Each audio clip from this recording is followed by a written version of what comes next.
নমস্কার, আপনারা দেখছেন সবার সাথী সংবাদ। কি খবর?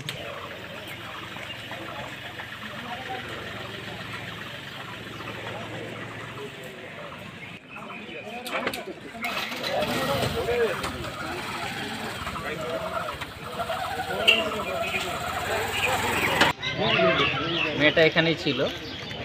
11:30টার দিকে ছেলেটা এসেছিল এখানে, তাকে আনতে আসা জন্য। তাদের মধ্যে হয়তো কোনো গণ্ডগোল ছিল ছেলে মেয়েদের মধ্যে। তো ছেলেটা যখন তাকে আনতে আসে, মেয়েটা কিন্তু বলছিল আমি যাবো না তোমার কাছে, ওখানে যাবো না।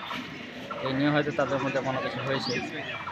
তো প্রায় 10-15 মিনিটের মধ্যে আমরা এখানেই ছিলাম। তো শুনতে পাচ্ছি যে একটা ছেলে তার নিজের গলা কেটে দিয়েছে, কিন্তু আমরা জানতাম না যে কে কেটেছে। গিয়ে দেখতে পাই যে ছেলেটা এভাবে মানে মেয়েটারও গলায় একটু কেটেছে, হাতেও কেটেছে, প্লাস নিজের গলায় নিজে চাকু লাগিয়ে কেটে দিয়েছে। তারপরে পাড়া প্রতিবেশী তাকে উঠিয়ে তখন হাসপাতাল। কি হয়েছে তা আমরা জানি না, আমরা দৌড়িয়ে গেছি, দেখছি যে ওইরকম আছে। কিরকম?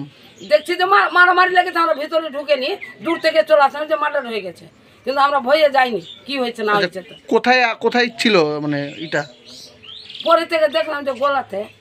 কিভাবে হলো কি বুঝতে ওটা বলতে পারবো না বাবা, ওটা বলতে পারবো না, আমরা নিজে নিজে বাড়িতে আছি না। তারপরে কি হলো? তারপরে কি দেখলেন আপনারা?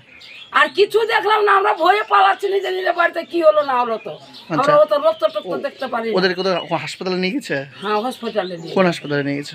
সদর নিয়ে গেল না, পুলিশ গুলো নিয়ে গেল। এখন কেমন আছে? বলতে পারছি না। আপনার কি নাম?